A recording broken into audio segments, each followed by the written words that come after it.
Sam Heughan and the Unrevealed Secret, when the halo hides a pain no one knows. The perfect smile. Under the bright lights of the London premiere, Sam Heughan looked exactly as the world expected him to, radiant, confident, magnetic. His tuxedo fit perfectly, his hair immaculately styled, his trademark smile dazzling photographers who screamed his name. "Sam, over here. Look this way, Sam. Give us that Jamie Fraser look." And he did. The same smirk, the same warmth, the same charm that made millions fall in love with him across 8 seasons of Outlander. But behind that practiced ease, behind the way he waved to the crowd and leaned into every camera flash, was something no one saw, a silence, heavy and invisible, pressing against his heart. Because Sam Heughan was not okay. And he hadn't been for a very long time. The weight of perfection. Fame, to outsiders, looks like a dream: red carpets, applause, adoring fans, endless praise. But to Sam, it had begun to feel like a glass box. Every gesture observed, every smile analyzed, every friendship questioned. After years of being called the perfect man, he'd forgotten what it meant to simply be human.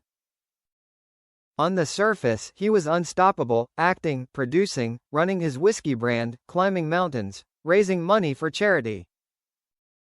But inside, he was breaking. At night, alone in hotel rooms between film shoots, he would stare at the ceiling, asking himself the question he could never say aloud. Who am I when the cameras are off? The hidden letter. The truth began one winter night in 2023. Sam was packing for another long shoot, an action film in Iceland. As he moved a stack of old scripts, an envelope slipped out. It was worn, yellowed, and sealed with a familiar handwriting. Katrina Balfe. He froze. It was dated 2017, the year Outlander's 3rd season premiered, the year when rumors about their relationship exploded across the internet. He'd never opened it. He'd told himself it was better that way, better to keep their friendship untouched by the weight of truth. But that night, something inside him shifted. He tore it open. "Sam, I know the world sees us as a fairy tale. But I also know how lonely it feels when the lights go out. You give everything, your time, your energy, your soul, and yet, I see the exhaustion behind your smile. Promise me you'll stop trying to be everyone's hero, and just let yourself be loved. Please." He sat in silence, the letter trembling in his hand. The pain behind the halo.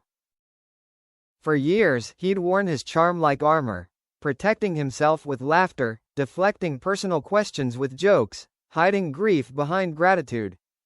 Few knew the price of it all. The betrayal of friends who used him for fame.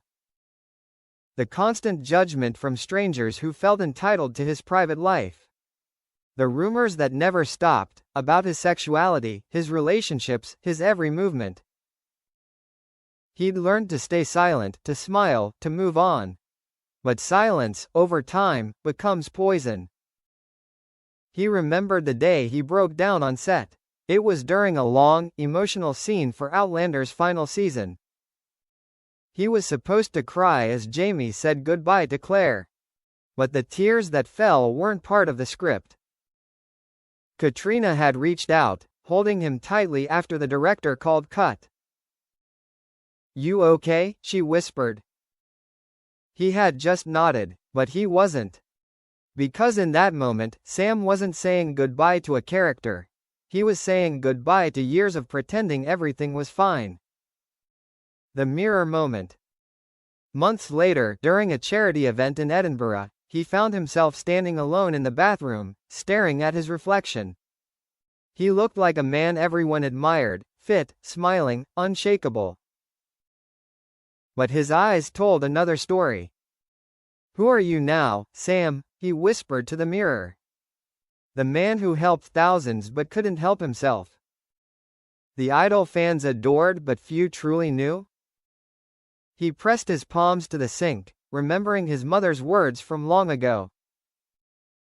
Never let success make you forget the boy who used to dream. And that boy was tired. A quiet call. One night, unable to sleep, Sam scrolled through his phone and found Katrina's number. He hesitated, then hit call. Sam, her voice came, gentle, familiar, grounding. I just needed to hear someone who remembers me before all this, he admitted, voice trembling. There was silence on the other end, the kind that doesn't need words. Then she said softly, "You're still that person. You just forgot for a while." He exhaled, eyes burning. "I think I forgot how to be vulnerable." "Then start tonight," she replied. "With me, with yourself." That conversation lasted 3 hours. They spoke about everything: pain, pressure, love, loneliness. When it ended, Sam felt something he hadn't in years: peace. The return to Scotland. Weeks later, Sam disappeared from the public eye. No events, no social media, no red carpets. Fans worried, rumors spread again, but Sam wasn't lost. He had gone home. He returned to his childhood village in the Highlands, the same hills where he'd once played barefoot as a boy. There, away from the noise, he found himself again. He hiked alone in the misty mornings, cooked his own meals, and wrote, not scripts, not press quotes, but letters to himself. You don't need to be perfect to be loved. You don't need to be strong to be worthy. He began volunteering quietly at a local youth center, helping kids who struggled with mental health. He didn't film it, he didn't post about it, he just showed up. And for the first time in a long while, the halo stopped feeling like a burden. The secret revealed. Months later, Sam decided to share what had really been happening. In an emotional interview with The Scotsman, he spoke candidly. People see the highlights, the premieres, the smiles. But they don't see the nights you question your worth.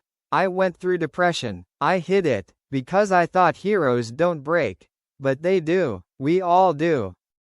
The world was stunned. His honesty broke the internet, not with scandal, but with empathy. Fans flooded his social media with love and gratitude. #WeSeeYouSam trended worldwide. Messages poured in. Thank you for saying what so many of us feel. Katrina sent him a short text. That's the bravest thing you've ever done. He smiled and replied. You told me once to stop pretending. I finally did. The light returns. The change in Sam was visible. He no longer forced his laughter, it came naturally. He began writing again, this time, a memoir, not about fame, but about truth. In it, he wrote, For years, I thought strength meant silence. Now I know strength means sharing the story before it eats you alive. He opened up about his anxiety, his fear of failure, his need to be perfect. And through that vulnerability, he connected more deeply with his fans than ever before. One evening, during a quiet live session, a fan asked him, Sam, if you could tell your younger self one thing, what would it be? He paused, smiled faintly, and said, You don't have to be a hero every day. Sometimes it's enough to just be human. The letter returned. A year after reading Katrina's old letter, Sam sent one back. He didn't text or email, he wrote it by hand, sealed it, and sent it to her home in London.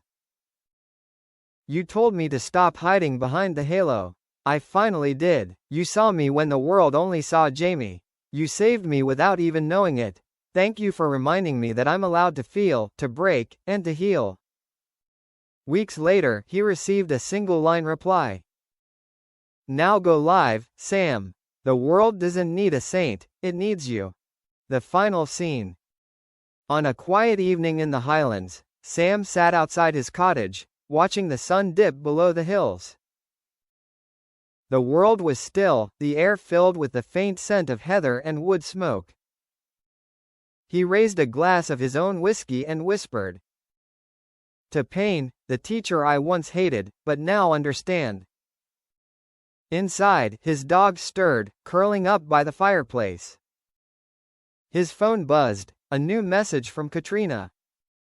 "Proud of you, always." He smiled, set the phone aside, and closed his eyes. The halo hadn't disappeared, it had simply dimmed enough for the man beneath it to finally breathe. Epilogue: when the halo shines again.